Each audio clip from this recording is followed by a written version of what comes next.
Bonjour, je m'appelle Ludovic Pimpurniot, j'ai 46 ans et je suis le fondateur de la société Promotis, créée en 2011. Les fonds qui ont été levés, je pourrais dire qu'ils ont servi principalement à trois choses. La première chose, c'est lancer la phase de construction d'un projet immobilier situé à Fortville, commune de Fernelmont. On parle de 3 commerces et de 16 appartements. Deuxièmement, de lancer la phase de construction d'un autre projet immobilier situé à Leuze, non loin des Guezets et de Namur. Là, on parle de 18 appartements. Et à côté de ces phases de construction-là, l'argent qu'on a eu quelque part en surplus, on a pu l'investir dans le développement d'autres projets et donc là, aller chasser des permis d'urbanisation.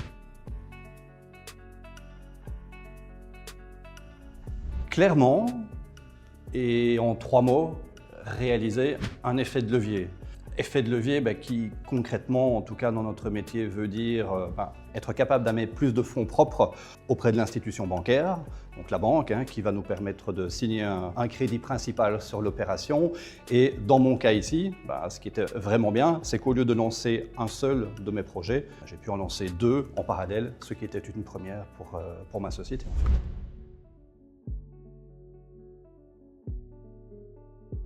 Alors, la collaboration s'est très bien passée. Je dois dire que c'était la 2e campagne que nous mettions en place avec Econova. Donc on était en soi en terrain un peu connu. J'ai envie de dire, pour moi, ce qui est important, c'est d'être en confiance. Autant je dois être en confiance avec mon partenaire bancaire, autant je dois l'être avec la société qui va gérer une campagne de financement comme Econova. Je considère que la relation est vraiment efficace. De la première rencontre qu'on va faire pour présenter un peu un projet de manière informelle, jusqu'au moment où on va vraiment lancer la campagne et avec toute cette communication qu'Econova assure derrière, jusqu'au moment où cette campagne est un succès, sans oublier évidemment les petites interactions auxquelles on ne pense pas toujours, mais durant la phase des intérêts qui sont à payer, ces échanges qu'on a entre nous, ces tableaux à remplir, ces choses qui font que ça tourne bien.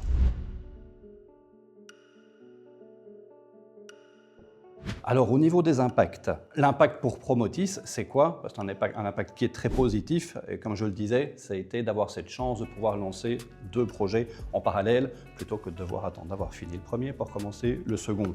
Voilà, en termes de développement économique, pour une société comme Promotis, c'est évidemment un très gros plus. Ensuite, et là on parlera peut-être plutôt des habitants, des impacts qu'il y a pour les gens qui habitent la commune, je pense que le projet de Fortville a apporté beaucoup d'impacts. Des impacts positifs. Premier avantage, il est peut-être à catégoriser comme environnemental. Il faut savoir que ce projet, en fait, a pris place sur un ancien chancre. C'était une zone avec des vieux hangars, avec des toits amiantés, avec certaines terres qui étaient un peu polluées. Évidemment, on a rasé tout cela, on a recyclé tout ce qu'il y avait à recycler et on a pu mettre un projet immobilier beaucoup plus élégant que ce qu'il y avait auparavant. Au niveau économique et au niveau social, car là aussi on a des impacts, la commune en fait nous a demandé de réaliser également, en plus des appartements, des surfaces commerciales. Et aujourd'hui, on peut dire que nous avons, en termes de services en plus pour la population, un kiné qui a pu s'installer, qui peut recevoir sa patientèle.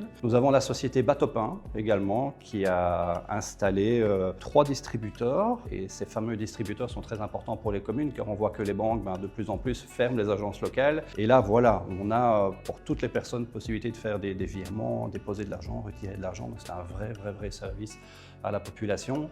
Et nous avons également une agence immobilière qui s'est installée, donc des jeunes entrepreneurs qui se sont installés, c'est très bien pour l'activité locale. On a aussi un dernier aspect, celui-là on va peut-être l'appeler sécurité routière en l'occurrence. La commune nous a également demandé de réaliser de nouveaux trottoirs, plutôt des trottoirs car il n'y en avait pas du tout, avec la réalisation également de passages pour piétons qui permettent de relier notre site au Deleuze qui est en face par exemple.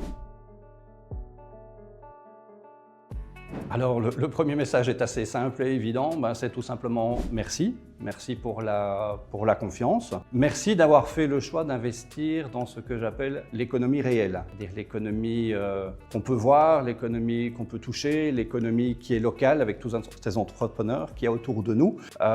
Merci d'avoir choisi cette voie-là parce qu'on a aussi des gens qui peuvent bien se dire, moi je vais investir, je vais mettre 1 000 € chez Tesla, je vais mettre 1 000 € chez Apple, mais le patron de Tesla, le patron d'Apple, vous ne le croiserez jamais au coin de la rue.